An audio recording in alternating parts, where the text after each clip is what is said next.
যে প্রেয়সী তারই বিরহে রাত দিন এক করে কেঁদেছে। মায়াবী হরিণী চোখ জোড়ায় যার হাসির বদলে দুঃখরা মেলা বসিয়েছে, সে রমণীকে ভুলে যাবে সে?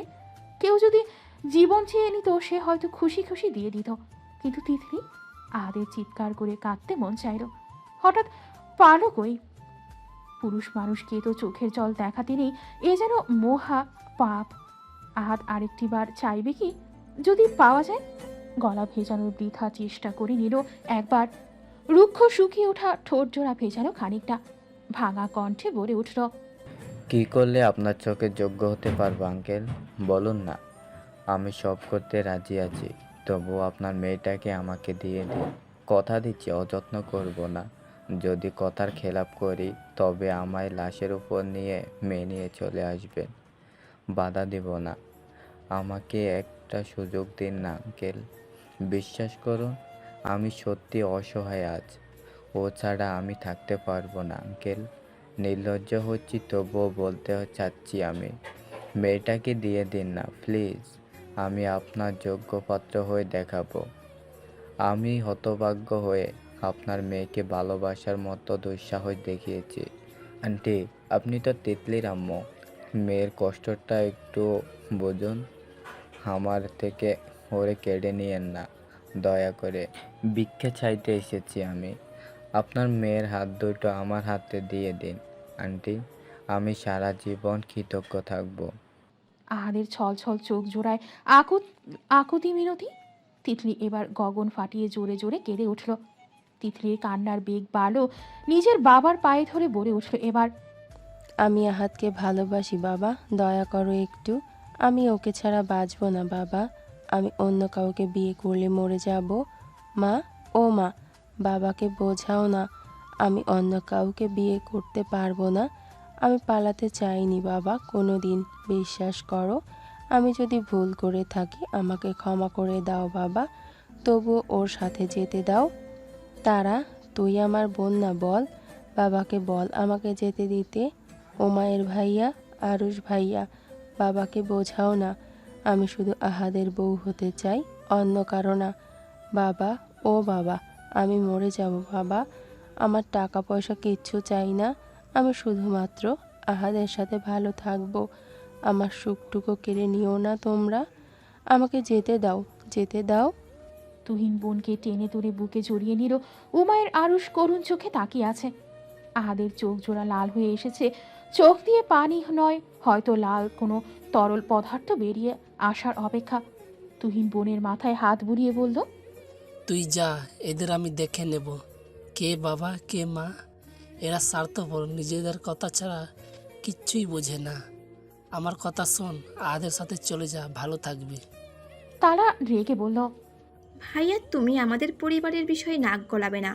তুমি আমাদের কাছে সেই 4 বছর আগেই মরে গেছো। যেদিন তুমি বাবার অবাধ্য হয়েছিলে সেই দিনই।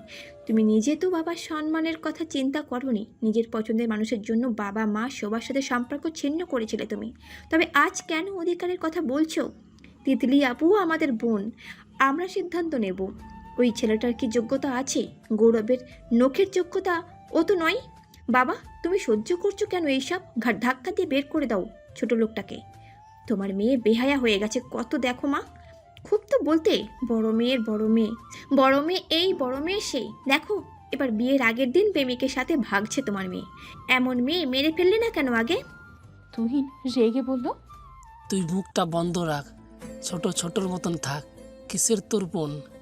তোদের কিচ্ছু হয় না তিতলি, শুধু আমার বোন। তিতলি যা, আহাত নিয়ে যাও কে। সেলিনা বেগম এবার মেয়ের হাত টেনে ধরে নিজের দিকে টানলেন। হাতটা নিজের হাতের মুঠোয় নিয়ে বলে উঠল কঠোর কণ্ঠে, আমার কসম লাগে তিতলি, যদি তুই আজ ওই বাহির ছেলেটার হাত ধরে এক পাও রাখিস আমার মরা মুখ দেখবি। যদি আমাকে মা বলে মনে করে থাকিস আমার কথা রাখবি, আমার পছন্দ বিয়ে করবি, ওই ছেলেকে ভুলে যাবি। তিতলির শ্বাস আটকে আসতে চাইল মনে হয়। সাজ্জাদ হক কঠিন কিছু শব্দ আওড়ালেন। ভালোই ভালোই ওই ছেলেকে এখান থেকে যেতে বলো তিতলি, না হয় তোর সামনেই ওটাকে আমি খুন করব। তিতলি চেঁচিয়ে উঠল একেবারে। সাজ্জাদ হক চোয়াল শক্ত করে বলল, বল তুই গৌরবকে বিয়ে করবি? তিতলি কাঁদতে কাঁদতে মাটিতে বসে পড়ল এবার। সাজ্জাদ হক নিজের লাইসেন্সকৃত পিস্তলটা বের করলেন হুট করে। ঘাবড়ে গেল উপস্থিত সবাই। উমায়ের বলে উঠল এবার। কি করছেন এসব ফোপা? সাজ্জাদ হক মেয়ের দিকে তাকিয়ে বলল। বল, বিয়ে করবি কিনা? তিতলি চিৎকার করে বলল। আহাদ, আমাকে ক্ষমা করে দাও। আমি তোমাকে চাইতে গিয়ে তোমাকে চিরতরে হারাতে পারবো না। আহাদ তিতলির দিকে এগিয়ে কাছে আসলো আহত পায়ে। সাজ্জাদ হকের চোখের দিকে তাকিয়ে বলল সে। মাত্র 5 মিনিট, তারপর আমি আপনার মেয়ের জীবন থেকে চলে যাব। বিয়েতে বাধা দেওয়ার মতো অভদ্রতা দেখাবো না। আহাদ তিতলির চোখের পানিটুকু মুছে দিল আদরে মিশে থাকা স্পর্শে। আহাদ চরম নির্লজ্জের মতো শেষবারের মতো জড়িয়ে ধরল তার প্রিয়তমাকে। যদিও সে কাল অন্য কারো হয়ে যাবে, তবুও মন তো যতটুকু সময় পাওয়া যায় সেটুকুই বা কম কিসের। আহাদ শক্ত করে জড়িয়ে ধরল তিতলিকে। কানের কাছে মুখ নিয়ে বলে উঠল কাপা কণ্ঠে। হাস্য উজ্জ্বল মানুষটার কণ্ঠে আজ নেই কোনো রসিকতার ছাপ। সবটাই কেমন যেন ধূসর মোড়ানো এনভলভ। আমার শেষ আলিঙ্গন প্রজাপতি। আমি চাই অন্য ছোঁয়ায় সিক্ত হয়ে তুমি আমাকে নীরবে বলে যাও। এতে কষ্ট কম হবে তো? তোমার কষ্ট সহ্য করার ক্ষমতা দিয়ে সৃষ্টিকর্তা আমায় সৃষ্টি করেনি।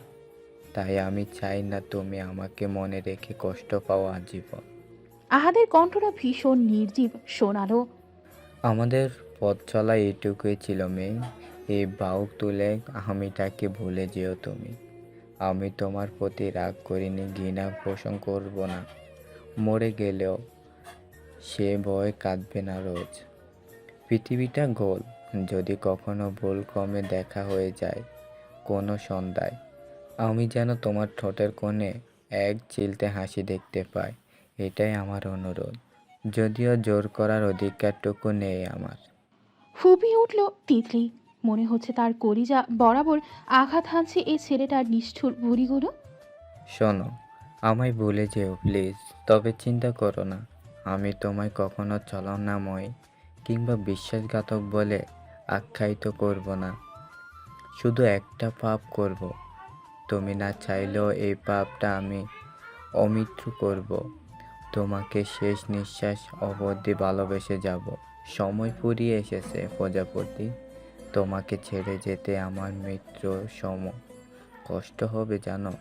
বিয়ের দিন সুন্দর করে সাজবে, বউ সাজে দেখতে আসবো তো। গলা কাঁপলো আহাদের। ঢোক গিরে ফের বলল। আমায় দেখে মোটেও কাঁদবে না, লোকে মন্দ বলবে তো। বদ্ধ শ্বাসে দেখার লোভটা সামলাতে পারবো না, তাই আজ আর বলতে পারছি না। আমার হয়ে থাকো। আমাকে ক্ষমা করো প্রিয়, আমি তোমার যোগ্য হতে পারিনি, তাই ফিরে চাচ্ছি। ব্যর্থ এই মানুষটার প্রতি ক্ষোভ ঘোষণা প্লিজ। বলতে চেয়েছিলাম মনে রেখো না, তবে স্বার্থপর তো, তাই বলছি। ভালোবাসায় না হোক, স্মৃতিতে না হোক, ঘৃণায় অবহেলায় হলেও মনে রেখো। শেষ বিকেলে দোয়া ওঠা চায়ের কাপে আমার নামে ভালোবাসা না হোক অন্ধ বিষাদ পাঠিও। আমি বিষাদ পূর্ণর অপেক্ষায় থাকব। ভালো থেকে আমার মায়াকুঞ্জ। আজ তোমায় মন কুঠুরি থেকে মুক্ত করলাম, পিছুটান থেকে মুক্ত করলাম, শুধু নিজের থেকে মুক্ত করতে পারলাম না, আবার ধরেও রাখতে পারলাম না।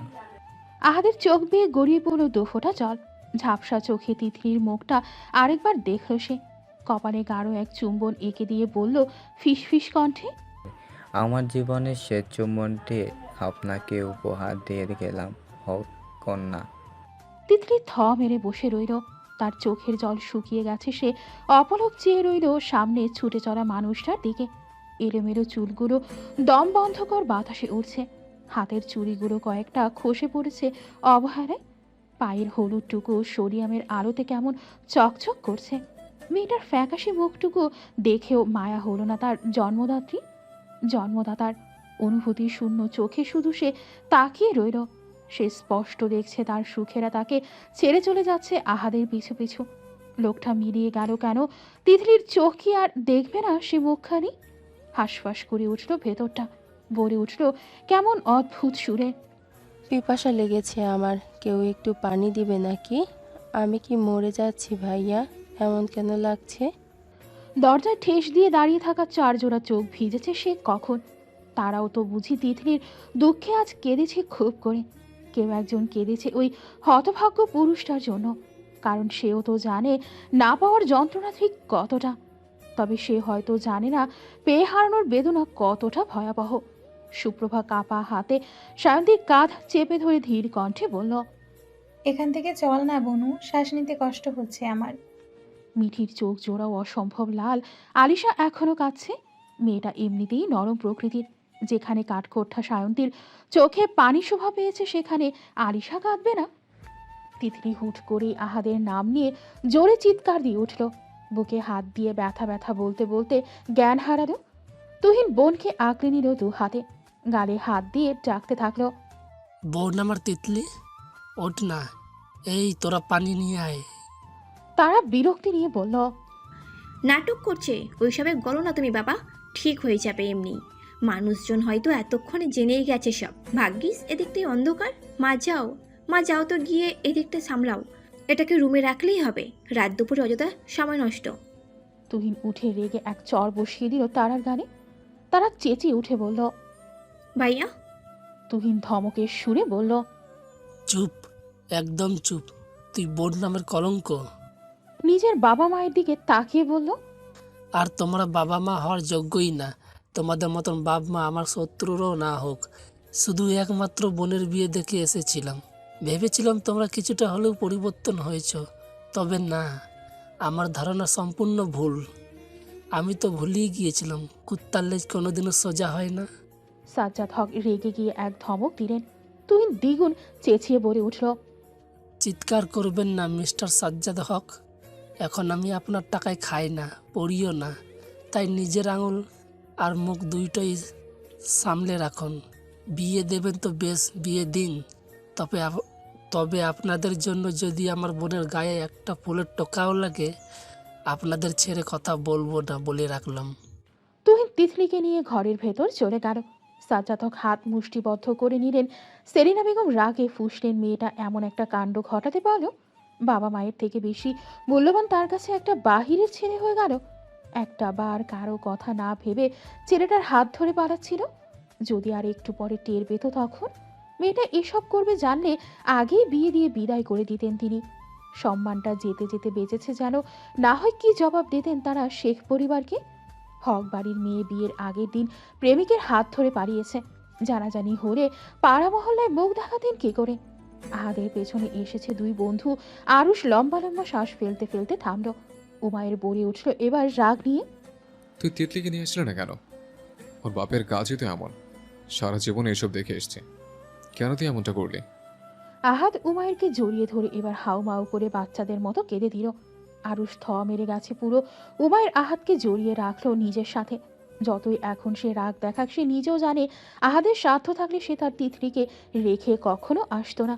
আহাদ বলে উঠল জোরে জোরে, ভাই আমার তিতলিকে এনে দেন না ভাই, ও অন্য কারো হয়ে যাচ্ছে। আমার কলিজাটা ছিঁড়ে যাচ্ছে ভাই, আমি কি করে থাকবো ওকে ছাড়া? ও মায়ের, এই আরুষ বল না ভাই, আমি এখন কি করব? আমি তো জানি সব কিছু, পরিস্থিতিটা বুঝলাম, কিন্তু মনকে কি দিয়ে বুঝ দেব? বলে দে তোরা আমায়, বল না, কিছু বল। আর কত সময় চুপ থাকবি তোরা? উমায়ের সান্ত্বনা দেওয়ার মতো কোনো ভাষা খুঁজে পেল না। তৎক্ষণাৎ চুপটি করে বসে রইল শুধু। সকাল থেকেই আকাশে বিষণ্ণ মেঘ জমেছে। গুমট হয়ে আছে প্রকৃতি। এ যেন তীব্র ঝড় আসার পূর্বাভাস। বোনদের মধ্যে কারো তাড়া নেই বিয়েতে যাওয়ার। কেউ দেখতে চায় না নিজ কক্ষে বীভৎস পরিণতি। সুপ্রভা সারা রাত ঘুমোতে পারেনি। যতটা কষ্ট তার আহাতকে না পাওয়ার ছিল, তার থেকেও বেশি কষ্ট সে কাল রাতে পেয়েছে। সে স্বার্থপর হতে পারেনি। আহাতকে চাইতে গিয়ে ওদের বিচ্ছেদটা সে কোনো দিনই চাইতে পারেনি। সে আহাতকে ভালোবাসে, মানে সে আহাদের ভালোতে বাস করে। আহাত ভালো থাকলে সুপ্রভাও ভালো থাকতো। সুপ্রভা তো কোনোদিন পাওয়া বা হারানোর আশায় ভালোবাসেনি। সে শুধু ভালোবেসেছে। জানে মানুষটি ভুল, তবুও ভালোবাসা বন্ধ করতে পারেনি। ভুল ট্রেনে উঠে পড়েছে যেন, কখনো নেমে পড়তে চায়নি। জানে না শেষের স্টেশন কোনটা, তবুও সে চলতেই থাকতে চায় শেষ অবধি। এ কেমন অদ্ভুত চাওয়া সুপ্রভা জানে না, তবুও সে ভালোবাসতে চায়। আহাদের সে আকুতি ভরা চাহনি, অসহায় মুখ, তিতলির প্রতি মানুষটার নিখাত ভালোবাসাটা চোখের সামনে এখনো ভাসছে সুপ্রভার। ঘুমোতে পারেনি সে চোখের দুপাতা, বুঝতে পারেনি শত চেয়েও। আহাদের হৃদয়ের দহন যেন তাকে এত দূর থেকেও পোড়াচ্ছে। সুপ্রভা তো কোনোদিন চায়নি আহাদ তিতলি আলাদা হয়ে যাক। আহাদ শুধু সুপ্রভার হয়ে থেকে যাক। তবে কেন এমনটা হলো? কেন ভাবে কি তাহাদ ভাইয়ের খুশিটা ফিরিয়ে দেওয়া সম্ভব না? যাবে তিতলিকে বোঝাতে যদি মেয়েটা তার প্রিয় মানুষটাকে আঁকড়ে ধরতে রাজি হয় শেষবারের মতো। যে হাত সুপ্রভার হয়নি, সে হাত কোনোদিন তাকে হাতছানি দিয়ে ডাকেনি। তার প্রতি মিছে অভিমান পুষতে চায় না সুপ্রভা। সে শুধু চায় তার প্রিয় মানুষ যাকে চেয়েছে, যার হাত ধরে সারাটা জীবন চলতে চেয়েছে, সে তার হয়ে যাক। সুপ্রভা ফ্রেশ হতে গেল, এভাবে তাকে কেউ দেখলে ভাববে ছ্যাঁকাটা মনে হয় সেই খেয়েছে। ফিচড়ে হাসল সুপ্রভা। নিজেকে মহান উপাধি দিতে মন চাইলো এখন, কোনো বোকা সুযোগ পেয়েও হাতছাড়া করতে চায়। সুপ্রভাত চাইলে আহাদকে বিয়ে করতে পারে। তিতলির বিয়ে হয়ে যাওয়ার পর তো আহাদ ভাই কোনো না কোনো দিন হলেও বিয়ে করতেন। ওই দিনটা কি সুপ্রভা কোনোদিন চায়নি? চেয়েছে। ভালোবাসার মানুষকে পাওয়ার লোভটা দেখায়নি এমন কোনো মানুষ পৃথিবীতে নেই। হয়তো সুপ্রভার অনুভূতিটা চাপা নীরব, তাই বলে সে কখনো চায়নি এমনটা বলা ভুল হবে। সুপ্রভা ফ্রেশ হয়ে গেল সায়ন্তীর ঘরে। সায়ন্তীর সদাকে ছিল আলিশা ঘুমাচ্ছে। পরে পরে সুপ্রভাকে রুমে প্রবেশ করতে সায়ন্তী চোখ ধরে তাকায়। সায়ন্তীর কোলে গুটিসুটি মেরে ঘুমাচ্ছে স্নোই। সুপ্রভার ফ্যাকাশে মুখটা দেখে সায়ন্তীর খারাপ লাগলো। কি হাল হয়েছে হাসি খুশি মানুষ দুটোর। সায়ন্তী নিজ মনে ভাবলো একটা অবাঞ্ছিত ভাবনা। যদি সুপ্রভা আপাকে আহাদ ভাইয়ের সাথে বিয়ে দেওয়া যেত, দুজনে মানুষই এক ভাবে বাড়ি পিওর হার্টের অধিকারী। যদিও তিতলি আপা মানুষ মন্দ নয়। সায়ন্তী ধীর কণ্ঠে বলল, রাতে ঘুমাওনি প্রভাবু? কেঁদে কি হবে? সমাধান করা কি তোমার কাজ? নিজেকে দোষারোপ করছিলে, তাই তো? সুপ্রভা সায়ন্তীর পাশে গিয়ে বসল। মেয়েটা এত বুঝদার হয়েছে যা এতদিনেও কেউ টের অব্দি পায়নি। সেখানে এই মেয়েটা বুঝে গেছে সুপ্রভার মনের অভিব্যক্তি। সুপ্রভা হাত কচলালো খানিক সময়, তারপর ইতিউতি করে বলল, চল না আন্টি, তিতলিদের বাড়ি যাই।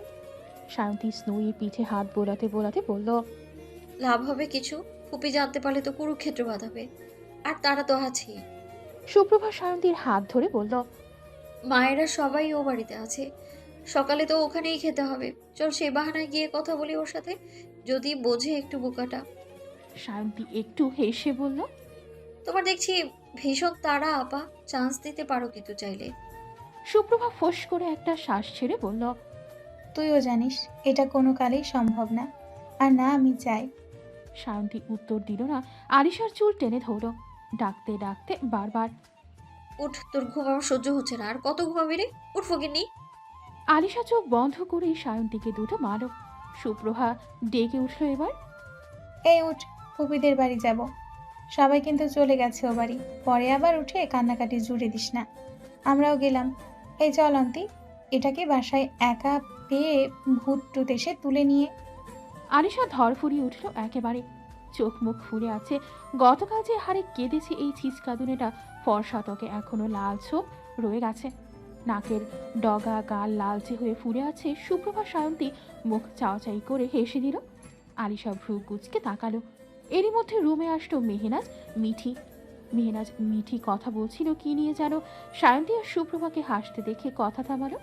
সুপ্রভা বলে উঠল, বিশ্বাস কর আশা, তোর জামাই যদি তোকে এই অবস্থায় দেখতো, তোর টুপ করে গিলে নিত। আলিশা হতভম্ব হয়ে গেল। জামাই আসবে কোত্থেকে? আলিশা নাক ফুলিয়ে বলল, কি যাতা বলছো? জামাই বাবু কই? আর গিলতে যাবে কেন? হজমের সমস্যা হয়ে যাবে না এত বড় একটা মানুষকে আলিশার এতক্ষণে হুঁশ এলো। আলিশার গাল ফোলানো দেখে এবার মিঠিও হেসে দিল। মেহনাজ বলে উঠল, কিরে থেমে গেলি কেন? বাকিটাও বল। তোর জামাইয়ের বদহজম হয়েছে, গ্যাসের ওষুধটা না হয় ভাবি হিসেবে আমিই দিয়ে দিব। আলিশার লজ্জায় কান গরম হয়ে আসলো। সায়ন্তী তো এইসব বিষয়টু শব্দটুকুও করে না। কখন না আবার এরা তাকেই পচানি দেওয়া শুরু করে। সায়ন্তী এদিক ওদিক তাকাচ্ছে। মিঠি বলে উঠল, কি হলো আপা, আপনি লজ্জা পাচ্ছেন কেন? সায়ন্তী থতমত খেয়ে বলল, আমি? সায়ন্তীর অবস্থা দেখে এবার সমস্বরে চারজনই হেসে দিল। আরুষ দরজায় নক করে বলল, তোরা সবাই এখানে? আসবো? মিঠি ঘাড় বাঁকিয়ে বলল। কি চাই তোর আবার? আয়। আরুষ এসে দেখলো আরিশাকে চোখ মুখ ফুলিয়ে ফেলেছে একেবারে। মনে হচ্ছে জামাইটা ওরই মরেছে গর্ধব একটা। আবার তো এখন কিছু বলাও যায় না, শুধু ছ্যাঁতছ্যাঁত করে, যেন গরম তেলে কেউ পানি ঢেলে দিয়েছে। এই একটা ভুলের মাসুল যে কতকাল দিতে হবে আল্লাহ জানে। আরুষকে আলিশার দিকে তাকিয়ে থাকতে দেখে সায়ন্তী আলিশার পাশ ঘেঁষে ফিসফিসিয়ে বলল, আপনার জামাই হাজির আপা, যেভাবে তাকাচ্ছে মনে হয় বেচারা হার্ট ফেল করবে। রূপ দিয়ে মানুষকে ঘায়েল করা বন্ধ করো এবার। কবে জানি কে এসে তোর নামে মামলা ঠুকে দিয়ে যায়। আরিশা আরুষের দিকে তাকিয়ে বোকার মতো হাসল আর হাত দিয়ে সায়ন্তীর পিঠে ধাম ধুম দুটো লাগিয়েছে। মিঠি আরুষকে ঠেলা দিয়ে বলল, কি রে, কই হারিয়ে গেলি? বল, কি বলতে এসেছিস? আরুষ লজ্জায় পড়ল, মাথা চুলকে বলে উঠল, অন্তি, তোকে ওমায়ের ডাকছে, কি যেন গুরুত্বপূর্ণ কথা আছে। চাচ্চু আছে ওখানে। সায়ন্তীর কপালে ভাঁজ পড়ল, বিছানা ছেড়ে উঠতে উঠতে বলল, আচ্ছা যা ফ্রেশ হ, এসে আমরা ফুপিদের বাড়ি যাব। সায়ন্তী জামা ছেড়ে ঠিক করে মাথায় ওড়না টানল। আরিশা আর মোড়া ভেঙে বলল, তোমরা যাও, আমি আরেকটু ঘুমোই, যাওয়ার আগে ডাক দিও। সুপ্রভা এগিয়ে গিয়ে আরিশাকে টেনে তুলল। আরিশা বাচ্চাদের মতো হাত পা চোরাচুরি করে শেষে মুখ ফুরিয়ে বাথরুমে গেছে। আরিশা যেতেই সেখানে আদিত্য এসে হাজির হলো। এটাকে তো এখন পাওয়াই যায় না, সারাদিন শুধু রাজনীতি করে বেড়ায়, পার্টি অফিসে ওর সব কিছু। আদিত্য বলে উঠল, ভাইয়া তুমি এখানে? তোমাকে তো ভাইয়ারা ডাকছে, যাও যাও। মিঠি গলা খাকারি দিয়ে বলল, বুঝি বুঝি, সবই বুঝি। কে যে কেন এসেছে তা কি আর চোখে দেখি না আমরা? আরুষ মিঠির দিকে চোখ রাঙিয়ে বের হয়ে গেল হনহনিয়ে। আদিত্য বলে উঠল, মাঝে মধ্যে ভাবি ভাইয়ার পথটা সহজ করে দেই। আদিত্য জহুরি চোখে আশপাশটা দেখে কণ্ঠ খাদে নামিয়ে বলল, ভাইয়ার কিন্তু আশার কাছে যাওয়ার জন্য একেবারে সবুজ কার্ড আছে, বুঝেছ? ভাইয়া ভয় পাচ্ছে, এটাই সমস্যা। না হয় ওই আশাও জানে ওর নিজেরও কিছু করার নেই, ওই সুযোগটা তো ও নিজেই করে রেখেছে। ওই রকম আর কি বিষয়টা। মেইন গেটে তালা দিয়ে পেছনে দিয়ে দরজা ইচ্ছে করে খুলে রেখেছে, যাতে সহজেই কেউ আসতে পারে। আদিত্যের এমন উল্টাপাল্টা কথা শুনে মেহনাজ সুপ্রভাত চোখ ছোট ছোট করে তাকালো, বোঝার চেষ্টা করলো কি হয়েছে, কিন্তু মিঠি যেন বিষয়টা সহজেই ধরে ফেলেছে। আদিত্যের দিকে তীক্ষ্ণ দৃষ্টি নিক্ষেপ করতেই আদিত্য হে হে করে হেসে বলল, আপা কিছু জানতে চেয়ে লজ্জা দিও না, দেখা যাবে এ কথা ফাঁস হওয়ার দায়ে ওমাইয়ের ভাই আমাকে মেরে নিজ দায়িত্বে কবরে শুইয়ে দিবে। মিঠির ভ্রু জোড়া আরো কিছুটা কুচকাল। সুপ্রভা আর মেহনাজ বোকার মতো তাকিয়ে আছে। মেহনাজ বলে উঠল, কি বলছিস আদি? বুঝলাম না তো কিছু। আদিত্য এবার ফ্যাসাতে পড়েছে ভালো মতো। কেন যে মুখটা এত চুলচুল করে ওর, এখন কি বলা যায়। আদিত্য মিঠির দিকে তাকালো। মিঠি বাঁকা হেসে বলল, আরে কি আর বলবে, দাদি তো ওই গাধাটার সাথে আশার বিয়ে দিতে চায়। এ কথা তো আর আরুষ জানে না। আরুষ যদি দাদিকে পটাতে পারে তো সহজেই আশাকে পাবে, কিন্তু সে তো আশার বয়ে এখনো ম্যামে করছে। সুপ্রভা বলে উঠল, বিয়ে মানবো না আমি। ভাইয়া বাচ্চা মেয়েটাকে কিভাবে বকেছে ভুলে গেছো তুমি? আমাদের আশার বিয়ে আমরা ভালো সুন্দর পাত্র দেখে দিব। মিঠি গাল ফুরিয়ে বলল, এই আমার ভাই কি দেখতে সুন্দর না নাকি? আরিশা মুখ মুছতে মুছতে বলল, তোমার ভাই মিস ওয়ার্ল্ড হলেও তাকে আমি বিয়ে করব না। এত অসহ্য লোক, কাকের মতো সারাদিন কাকা করে, আর বয়স দেখেছো একটা বুড়ো, আবার আসে ভাব মারাইতে। আদিত্য সুর তুলে বলে, তাই তো, তুই কেন বিয়ে করবি? সামনে ভার্সিটিতে ভর্তি হবি, তারপর 2 বছর 2 বন্ধু মিলে ওড়াদোড়া প্রেম করমু, মেয়ে পটিয়ে দেওয়ার দায়িত্ব তোর, আর তোকে পোলা পছন্দ করে দিব আমি। আরিশা খুশিতে লাফিয়ে উঠে বলল, ওকে ওকে বন্ধু, ডিল ডান। কি একটা আইডিয়া দিলি ভাই। মেহনাজ বলে উঠল, তোরা পারিসও বটে। এই আপা, তুমিও চলো, আমরা আগে যাই ফুপিদের বাড়িতে। এই বাকিরা দ্রুত চলে আসিস। মিঠি মেহনাজ চলে যেতেই সুপ্রভা বলে উঠল, আমি রুমে যাচ্ছি, অন্তি আসলে আমাকে ডাক দিয়ে নিয়ে যাস। আদিত্য আর আলিশা মাথা নাড়ল। এবার আলিশা কোমরে 2 হাত রেখে বলল, তুই আপাকে আর ভাবিকে কি বলেছিলি? আদিত্য ইনোসেন্ট ভাব নিয়ে বলল। কই কিছু না তো। আলিশার নাকের পাটা ফুলে উঠল, রেগে বলল, তুই তো আর একটু হলেই বিয়ের ব্যাপারটা ফাঁস করে দিতি। অন্তির বাচ্চা সব সময় বলে আমার নাকি পেট পাতলা, সব কিছু বলে দিই। আর তুই কি, হ্যাঁ, মেয়েদের মতো কথা পেটে থাকে না তোর? আদিত্য চোরা চোখে তাকিয়ে বলল, বলিনি তো বিয়ের কথা, শুধু বলেছি সবুজ কার্ড আছে। আলিশা মুখ বাঁকিয়ে বলল, মিঠি আপা তো বুঝেই গেছে মনে হয় আমার বিয়ের কথা বলছিস তুই। আদিত্য দাঁত কেলিয়ে বলল, তাই তো, একটা বিয়েটা সিঙ্গেল দাবি করিস কেন? এবার সবাইকে বলে দিব তুই তুই বিয়ে করে নিয়েছিস, তখন দেখবি কোনো পোলা তোরে পাত্তা দিব না।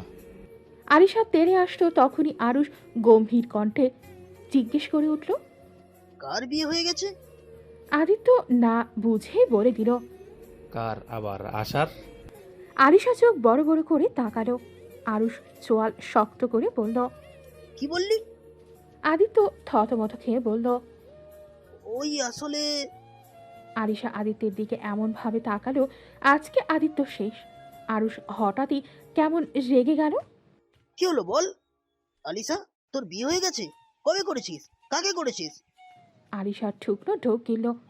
আদিত্যকে খোঁচা মেরে বোঝালো, বাজা ভাই, এবারের মতো বাজা।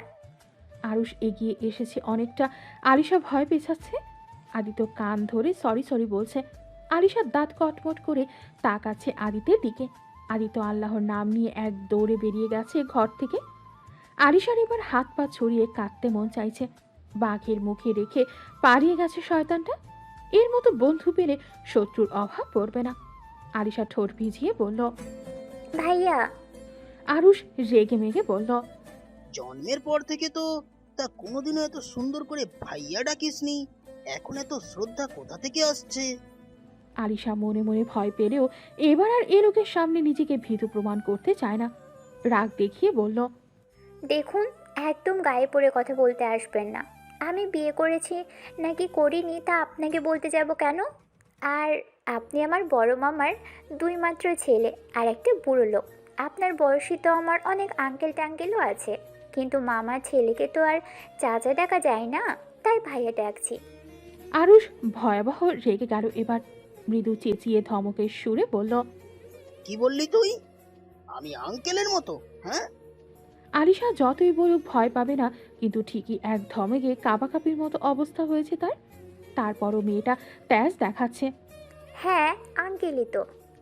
আরুষ দেয়ালে এক হাত রেখে থাবা দিতে আলিশা এবার জোরেই কেঁপে উঠল।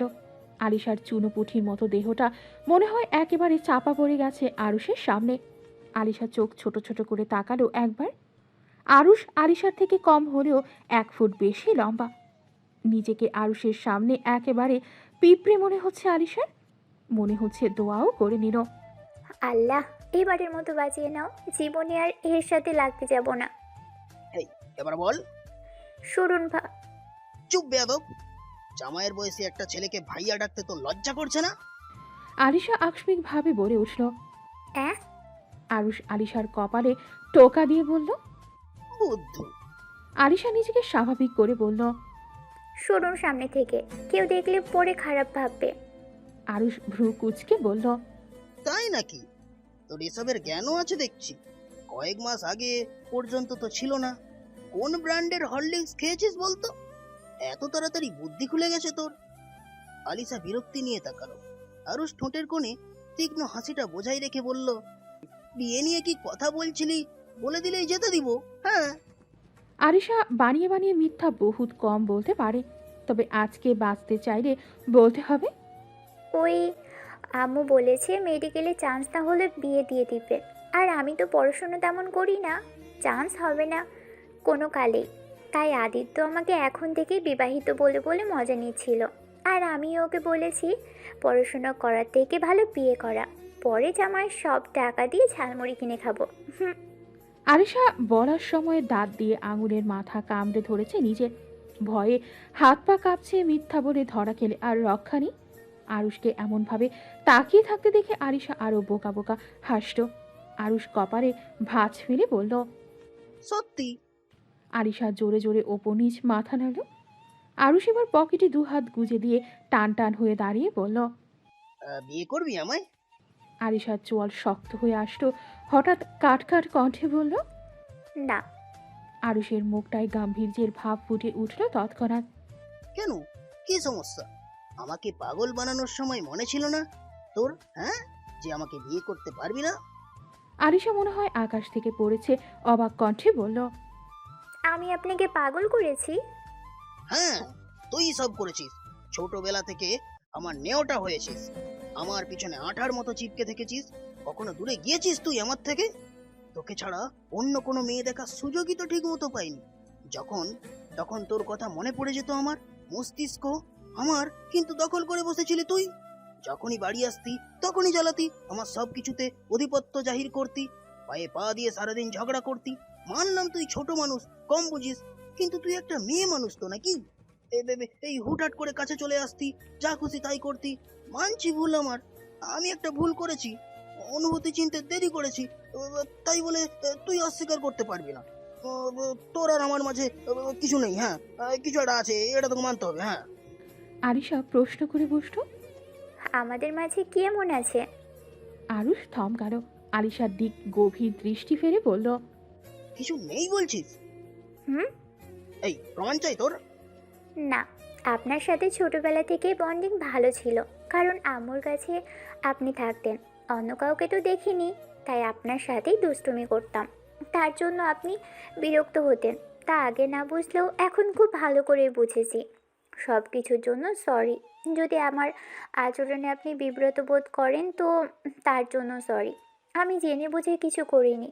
আমার মনে রাখা উচিত ছিল আমি একটা মেয়ে মানুষ, প্যাচ বোঝার ক্ষমতা ছিল না, তাই করেছি। আর কেউ তো নাও করেনি কোনোদিনও, বলেনি এটা বেমানান, করা যাবে না, তাহলে তো করতাম না। আপনি যদি আরও আগে আমার অবস্থান আমাকে চিনিয়ে দিতেন তো আরও আগেই সরে যেতাম। এখন কি ভুল একার আমার নাকি? আমি তো ভুল করে ছেড়েই দিয়েছি। আপনি কেন একই ভুল করার চেষ্টা করছেন? শুনুন সামনে থেকে। আরুষ তপ্ত শ্বাস ছেড়ে নিজের হাতটার দিকে একবার তাকালো, তারপর সাহস করে তা বাড়িয়ে দিল আলিশার দিকে। আলিশা মাথা নিচু করে দাঁড়িয়ে আছে। আরুষ নিজের হাতটা নিয়ে রাখলো আলিশার কোমল লতার ন্যায় গালটায়। আলিশা চমকে দেখ চোখ তুলে তাকালো আরুষের চোখে, সাথে চোখাচোখি হলো হঠাৎ। আরুষ করুণ দৃষ্টিতে তাকিয়ে আছে। আলিশা গাল থেকে হাতটা সরাতে মুখ ঘুরিয়ে নিল। আরুষ আলিশার মুখটা টেনে আবার নিচের দিকে ঘুরিয়ে বলল, অভিমান করেছিস? আমাকে ক্ষমা করা যায় না? মানছি সব দোষ তোর একার না, কিন্তু বিশ্বাস কর, তুই যখন ছিলি রোজ এসে বিরক্ত করতি, তখন মাঝে মধ্যে আমি প্রচুর বিরক্ত হতাম, রাগও করতাম তোর উপর। কিন্তু যেদিন থেকে তুই আমাকে জ্বালানো বন্ধ করে দিয়েছিস, বিশ্বাস কর পাখি, আমার আমার না ঘুম কেমন হারাম হয়ে গেছে। আমি হাড়ে হাড়ে টের পেয়েছি তোর গুরুত্ব আমার জীবনে ঠিক কতটা। আমি তোকে ছাড়া অচল। তুই ছিলি বলেই আমি হাসি খুশি থাকতাম, ভালো থাকতাম। তুই আমার হাসি আর সুখের কারণ। তাই আমাকে ছেড়ে যাওয়া তোর জন্য ভীষণ রকম বারণ রে। আমায় আমার না হয়ে যাওয়া আশা তুই জানিস ঠিক এখানটায় না কতটা কতটা যন্ত্রণা হয়। তোকে কষ্ট দিয়ে পরবর্তী একটা রাতও আমি ঘুমাতে পারিনি। আমি আমি তোকে আমি তোকে আরুষের কণ্ঠস্বর কেঁপে কেঁপে উঠল। আলিশা তাকিয়ে রইল শুধু। তার মাঝে থাকা অনুভূতিতে আজ ভাটা পড়েছে। হয়তো আরুষের করা অপমানের দোষটা এর থেকেও বেশি ভারী ছিল। আলিশা ভাবলেশীন ভাবে বলল, আপনি আমাকে কি বলেন? বলে ফেলুন ভাইয়া। আরুষের হাত আলিশার গালে এখনো বিদ্যমান, তাও মেয়েটার মাঝে কোনো হেলদোল নেই। আরুষ আলতো হেসে বলল, বড় হয়ে গেছিস তুই আশা। আলিশাও হেসে বলল, হুম, অনেকটা। যতটা বড় আপনি আমাকে দেখতে চেয়েছেন তার থেকেও বড়। আমি নিজেকে শুধরে নিয়েছি, আপনিও নিন। ভুলে যাবেন না আমি আপনার স্ট্যান্ডার্ডের নই। আমি মধ্যবিত্ত বাবা মায়ের এক সাধারণ মেয়ে। আমি আপনার মায়ের অপছন্দের পাত্রী। আমি কোনোভাবেই আপনার যোগ্য নয়, তাই নিজের সীমা অতিক্রম করবেন না ভাইয়া। আরিশার কথাগুলো যেন আরুষের বুকে গিয়ে বিঁধল একেবারে। ঠিক কতটা কষ্ট দিয়েছে আরুষ মেয়েটাকে। আরুষ হাল ছাড়ার পাত্র নয়। সে জানে যতই বড় নিজেকে প্রমাণ করতে চাক, এই মেয়ে বাচ্চামো ছাড়তে পারবে না। বোকাটা বোকাই থাকবে। আরুষ ভাবুক হয়ে বলল, তাই তো। তবে কি জানিস আশা, তুই যেহেতু আমার থেকে ছোট, চিপকে থেকে আমায় উস্কে দিয়ে তোর প্রেমে পড়তে বাধ্য করেছিস, তাই শাস্তি স্বরূপ তোকে আমি বিয়ে করবই। এখন ভুল যেহেতু করেছিস, সাজা ভোগ করবি না, হ্যাঁ? আরিশা তেতে উঠে বলল, একদম নিজের দোষ আমার উপর চাপাবেন না। মগের মুলুক নাকি বিয়ে করবেন বললেই হলো। আরুষ বলে উঠল। 100 বার বলবো। আরিশার মাথা গরম হয়ে গেল একেবারে। বালিশ দূরে মারা শুরু করলো আরুষকে। আরুষও পায়ে পা দিয়ে ঝগড়া করতে প্রস্তুত। উমায়ের গম্ভীর কণ্ঠে বলল, চাচ্চু, তোমার মেয়েকে জিজ্ঞেস করো ওই ছেলের সাথে ওর কিসের সম্পর্ক, এরকম মানুষের সাথে উঠা বসা কেন ওর? সায়ন্তী রেগে বলল, আপনাকে কৈফিয়ত দিতে হবে নাকি এখন? ইজাজুল মির্জা মেয়েকে শান্ত করে বলল, বল না মা, কেন তুই এসবে জড়িয়েছিস? কারণটা তুমি বাবা, এখন বলেও লাভ নেই কিছু। আমি আমার সিদ্ধান্তে অটল। উমায়ের রেগে বলল, তাই বলে তুই মানুষ খুন করার মতো জঘন্য কাজ করবি? আপনার কাছে প্রমাণ আছে আমি খুন করেছি। প্রমাণ ছাড়া কিছু বললে না আমি আপনার মুখ ভেঙে দেব। ইজাজুল মির্জা থতমত খেয়ে গেলেন। উমায়ের রেগে বলল, দেখলো তো চাচ্চু, একজন পুলিশের কন্যা হয়ে তোমার মেয়ে হয়েছে ক্রিমিনাল। ওকে শুধু যেতে বলো, না হয় ওকে আমি গ্রেপ্তার করতে বাধ্য হব। সায়ন্তী তেতো কণ্ঠে বলল, তার আর দরকার হবে না। যারা বাকি আছে সবাইকে কবরে শুইয়ে দিয়ে আমি নিজেই সারেন্ডার করব। আপনাকে কষ্ট করতে হবে না এসপি সাহেব। ইজাজুল মেয়ের মাথায় হাত রেখে বলল, কেন করিস এসব মা? ফুয়াদ ভালো ছেলে না, আর ওই লোকটা। সায়ন্তী রেগে বলল, তোমার থেকে শুনতে যাচ্ছি না আমি কে ভালো আর কে খারাপ। ফুয়াদ বা কারোর সাথেই আমার কোনো সম্পর্ক নেই। আর অহেতুক সন্দেহ করা অভ্যাস, তার কথায় তুমিও নাচছো বাবা। তুমি আমার মা ভাইয়ের খুনিকে শাস্তি দাওনি। কি করেছে তোমার কচুর আইন? আমার যা খুশি করব। আমাকে বাধা দেওয়ার ভুল যেন কেউ না করে, তোমার ভাইপো যেন একদমই না করে। উমায়ের রেগে বলল, এক চর লাগাবো। দিন দিন অসৎ পথে গেছিস তুই। আমাদের শত্রুর সাথে হাত মেলাতে পারলো না তোর? সায়ন্তী দ্বিগুণ রেগে বলল, না, বাঁধেনি। আপনি আমাকে শাস্তি দিতে চান তো প্রমাণ করুন আমি অপরাধ করেছি, তারপর যা খুশি করুন। আমি বাধা দিব না, কিন্তু আমার ব্যাপারে কেউ নাক গলাতে আসবে না একদম। কি বলেন আপনি? আমি অসৎ পথে গিয়েছি? হ্যাঁ গিয়েছি, কারণ আপনারা আমায় বাধ্য করেছেন তা করতে। যখন আমার আপনাকে দরকার ছিল তখন কই ছিলেন আপনি? কই ছিল তখন আমার বাবা? আপনারা কেউ বোঝেননি আমায়। আমাকে ভালোটা বোঝালেন না কেন আপনারা তখন? আমি বিবেক বিসর্জন দিয়ে ভুল পথে গিয়েছি। হ্যাঁ গিয়েছি, কারণ ভালো পথ আমার ন্যায় দেয়নি, আমার থেকে সব কেড়ে নিয়েছে। আমি 100 বার 1000 বার অপরাধ করব, তাতে আপনাদের বলার কোনো রাইট নেই। এখন আমার আর আপনাদের একটাই পরিচয়, আমি আসামি আর আপনারা পুলিশ। তো অ্যারেস্ট করুন আমায়, শক্তপোক্ত প্রমাণ নিয়ে আসুন, না হয় কোনো প্রকার ফাজাম করতে আসবে না একদম। ইজাজুল মির্জা মেয়েকে এভাবে উত্তেজিত হতে দেখে উঠে দাঁড়ালেন। সায়ন্তী নিজের কাছে আসতে বাধা দিল নিজের বাবাকে। বৃতৃষ্ণা নিয়ে বলল, তুমি আমাকে সবচেয়ে বেশি পর করেছো বাবা। তুমি আমার মায়ের খুনিকে শাস্তি দাওনি, বরং তাকে আমার মায়ের জায়গা দিয়ে দিয়েছো। ওই মহিলা আমার জীবনের সব সুখ শান্তি কেড়ে নিয়েছে, তুমি তো তা দেখতে আসনি। তাই এখন এই মুহূর্তে সহানুভূতি দেখানোর মতো নাটকটা আর করো না। তোমাদের নাটক দেখতে দেখতে আমি ক্লান্ত, আমাকে নিজের মতো থাকতে দাও প্লিজ। সায়ন্তী হনহনিয়ে বের হয়ে গেল ঘর থেকে। ইজাজুল মির্জা খাটে ধপ করে বসে পড়েন। উমায়ের বাকরুদ্ধ হয়ে তাকিয়ে রইল। পরিস্থিতি হাতের বাহিরে চলে গেছে তার। সায়ন্তীকে সঠিক পথে আনতেই হবে তাকে যে কোনো মূল্যে। উমায়ের সায়ন্তীর পিছু নিল। সায়ন্তীর রাগে কাঁপছে। উমায়ের কি করে তারার কথা বিশ্বাস করে তাকে প্রশ্ন করতে পারল? সায়ন্তী কিছু লুকাতো নাকি যদি সরাসরি এসে একবার জিজ্ঞেস করত? তাকে আসলে রোগটা কোনোদিন বোঝেই নি আর না বুঝবে কখনো। যদি উমায়ের প্রায়োরিটি লিস্টে সবার আগে একটা বাহিরের মেয়ে থাকবে, তবে সায়ন্তী উমায়ের জীবনে যাবেই না কোনোদিন। সবসময় শুধু ভুলই বুঝে এসেছে তাকে, ভালোবাসেনি। ভালোবাসা মানে বিশ্বাস, সম্মান, তার কোনোটাই উমায়ের সায়ন্তীর প্রতি দেখাতে পারেনি এ অবধি। তবে কোন আশায় কেনই বা সায়ন্তী এমন একটা মানুষের সাথে থাকবে? তার জন্য বেহায়া মনে স্বপ্ন পুষবে। দরকার পড়ে নিজের বুকে নিজে ছুরি চালাবে সায়ন্তী, তাও এই লোকের ধারে কাছে যাবে না। উমায়ের পিছু ডাকলো। দাঁড়া, বলছি, কথা শেষ হয়নি আমার। সায়ন্তীর রুমের কাছাকাছি চলে এসেছে একেবারে। ভেতর থেকে কারো কণ্ঠস্বর ভেসে আসছে, তাই সায়ন্তী পায়ের গতি কমালো। কারো কথা বলছে, তাই স্পষ্ট নয়। আরুষ বলে উঠল হঠাৎ, আশা দেখ, তোর মাথার ওপর দেওয়ালে বিছা। আরিশা জোরে এক চিৎকার দিয়ে জাপটে জড়িয়ে ধরল আরুষকে। আরুষের বুকে মুখ লুকিয়ে ভয় কাঁপছে। বিছা জিনিসটাকে জমের মতো ভয় পায় আরিশা। আরুষ ঠোঁট টিপে হাসল। আরুষ বলল আরো কিছুটা ভয় দেখাতে। হেঁটে হেঁটে আসছে রে আশা তোকে ধরতে। আরিশা আশ্চর্য পৃষ্ঠে আরুষকে জড়িয়ে ধরে এবার কেঁদে দিল। ওটাকে সরিয়ে দিন না আরুষ ভাই, আমি কান ধরছি, আর আপনার সাথে ঝগড়া করব না, মুখে মুখে তর্কও করব না, প্লিজ ওটাকে সরিয়ে দিন। আরুষ আরিশার কানের কাছে মুখ নিয়ে ফিসফিসিয়ে বলল, তুই নিজে থেকে কাছে এসেছিস, এবার সবসময় এভাবে আসতি, এবারও প্রমাণ করে দিলাম তো। দেখ তো আশা, আমার হৃদস্পন্দন শুনতে পাস কিনা? সত্যি করে বলবি, যদি কেউ তোকে এভাবে বারবার জড়িয়ে ধরার মতো ভুল করতো, তুই কি তার মায়ে আটকে পড়ার মতো ভুল করতি না? আরিশার মস্তিষ্ক এবার সজাগ হলো। টনক নড়তেই সরতে চাইল, তবে বড্ড দেরি হয়ে গেছে। আরুষ এবার শক্ত করে জড়িয়ে ধরেছে আরিশাকে।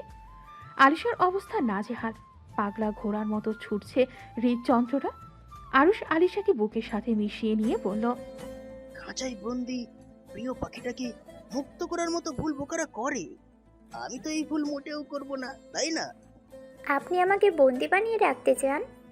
আরুষ আরিশাকে এতটা গভীরভাবে আলিঙ্গন করছে যেন মেয়েটা হারিয়ে যাচ্ছে কোথাও।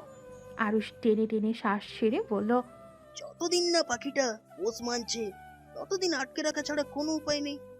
সায়ন্তী যে দরজার সামনে এসে 440 ভোল্টের একটা ঝাটকা খেয়েছে তা আর বলা লাগে না।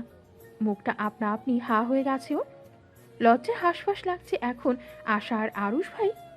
সায়ন্তী দ্রুত উল্টো ঘুরল। ঘুরতে গিয়েই মনে হলো শক্তপোক্ত কিছু একটার সাথে বাড়ি খেয়েছে। তাল সামলাতে না পেরে পড়তে নিল। সায়ন্তী তো খেয়ালই ছিল না পেছনে উমায়ের আছে। তার মানে কি এই লোকটাও সব দেখে নিয়েছে? সায়ন্তীকে হাত বাড়িয়ে টেনে ধরল উমায়ের। সায়ন্তীর হাত গিয়ে ঠেকেছে উমায়ের বুকের কাছটায়। উমায়ের সায়ন্তীর রক্তিম মুখের দিকে তাকিয়ে খই হারালো। মেয়েটাকে লজ্জা পেরে এতটা বেশি সুন্দর লাগে আগে খেয়াল করেনি তো উমায়ের। করবেই বা কি করে? এই রাগের রানী তো 24 ঘন্টায় রাগই মরে থাকে। উমায়ের ভ্রু উঁচিয়ে জিজ্ঞেস করল, লজ্জা পাচ্ছিস কেন? মনে হচ্ছে তুই বাসর ঘরে তোর স্বামীর সামনে নববধূ রূপে বসে আছিস আর ব্লাশ করছিস। মানুষটা দেখিয়ে অবস্থা নিজের সাথে যখন। সায়ন্তী চোখ বড় বড় করে তাকিয়ে বলে উঠল, নির্লজ্জ পুরুষ। উমায়ের আর সায়ন্তীকে এমন অবস্থায় দেখে আকস্মিকভাবে চোখ বড় বড় হয়ে গেছে দীপ্তি। আদিত্য ফোন নিয়ে বলেছে তাকে দ্রুত আসতে, কি যেন গুরুত্বপূর্ণ কথা বলার আছে সবার সাথে। দীপ্তি থতমত খেয়ে দ্রুত ভঙ্গিতে পেছনে ফিরতেই ঠাস করে মাথায় বাড়ি খেল। মৃদু আর্তনাদ করে উঠল তৎক্ষণাৎ। আল্লাহ গো, উফ, মাথাটা বাইঙ্গা গেছে আমার। আদিত্য সামনে নিজের কপাল ধরে দাঁড়িয়ে আছে। দীপ্তির চোখ মেলে তাকিয়ে বলল, গরু দেখে হাঁটতে পারিস না? আদিত্য রেগে বলল, তুই গাবি হয়ে দেখে পিছু ফিরতে পারিস না? কি এমন দেখে নিয়েছিস যার জন্য এমনে ফুমডিকে পড়েছিস? আয় আয়, আরেকটা কপালে ঘষা দে না, ঘষা দে, না হয় সিংহ যাবে তোর, পরে দেখতে খুবই বিচ্ছিরি লাগবে তোকে। দীপ্তি উল্টো দিকে হাতের ইশারা দিয়ে বলল, দেখ পিছনে ছাগল। আদিত্য মুখে হাত দিয়ে চোখ বড় বড় করে বলল, আরে বাস, এরা তো একেবারে হারিয়ে গেছে রে দুনিয়া থেকে। কি প্রেম মাইরি। দীপ্তি বিরক্ত হয়ে বলল, চল এখান থেকে, মানুষেরটা দেখাও অনুচিত। আদিত্য দাঁত কিলিয়ে বলল, কিসের আবার নিয়ম কানুন? চল চল, ভালো করে দেখে আসি, ভবিষ্যতে কাজে দিবে। দীপ্তি নাক মুখ কুচকে নিল। আদিত্যের হাত টেনে উল্টো পথে হাঁটা ধরল। আদিত্য আহাজারি করছে এক প্রকার। এমনে টানিস কেন বই? হাত চিড়া গেলে বিয়ে করতে পারবো না। জেলখানায় ওয়েটিং রুমে বসে আছে তারা। কনস্টেবল এসে জানালো সে এখন ভেতরে যেতে পারবে। তারা দ্রুত পায়ে হেঁটে ভেতরে গেল। 107 নাম্বার সিটের কাছে এসে থামল সে। কয়েদিদের পোশাকে রুবিনা বেগমকে দেখলো কিছুটা ভ্রু বাঁকিয়ে। তারপর হেসে বলল, কেমন কাটছে দিন খালামণি? রুবিনা বেগম তাচ্ছিল্য করে বলল, তা ভালোই, তুই কাজ ঠিক মতো করছিস তো? তারা হেসে বলল, আপার বিয়ে আজ। বাবা মা আমার কথা অন্ধের মতো বিশ্বাস করে। ও মায়েরকেও হাত করতে বেশি সময় লাগবে না। সমস্যা হচ্ছে ওই সায়ন্তীকে নিয়ে। রুবিনার চোয়াল শক্ত হয়ে আসতো। রেগে জেলের গ্রিল চেপে ধরে হিসিয়ে বলল, ওর অস্তিত্ব ও যেন টিকে না থাকে দুনিয়ার বুকে। ওর এমন মৃত্যু দেবী ওরে দেখলেই যেন মানুষের রুহু কেঁপে ওঠে। মনে রাখিস, ও বেঁচে থাকাকালীন কিন্তু ও মায়ের কোনো দিন তোর হবে না। ও মায়েরকে নিজের করে পেতে চাইলে সায়ন্তীর নাম নিশানা সব মুছে ফেলতে হবে তোকে। তারা বাঁকা হেসে বলল, এমন চাল চেলেছি ও মায়ের নিজের হাতে ধ্বংস করবে তার প্রিয় অন্তিফন্তিকে। পরে আফসোস করবে আর আমি বিজয় উল্লাস করব। দিন শেষে বাবা মাকে হাত করে ও মায়ের ঘরের ঘরণী হব। এবারে সাপও মরবে, লাঠিও ভাঙবে না। তারা কোনো কাঁচা খেলোয়াড় নয় মিসেস রুবিনা। রুবিনা শয়তানি হাসি দিয়ে বলল, তোর প্রতি বিশ্বাস আছে দেখি তো জেলে এসব শান্তিতে আছি আমি। সায়ন্তীর মৃত্যুর খবর পাওয়ার পর আমি মরে শান্তি পাবো। এই মা মেয়ে আমার জীবনের সব সুখ শান্তি কেড়ে নিয়েছে। এদের থেকেও আমি সব কেড়ে নেব, সব। তারা ব্যস্ত কণ্ঠে বলল, আজ সন্দেহ করতে পারে, আজ সন্দেহ করতে পারে। কেউ যদি আবার ও মায়ের সাথে ইনফর্ম করে তখন বেশিক্ষণ থাকাটা ঠিক হবে না। তারা ব্যস্ত পায়ে বেরিয়ে গেল সেখান থেকে।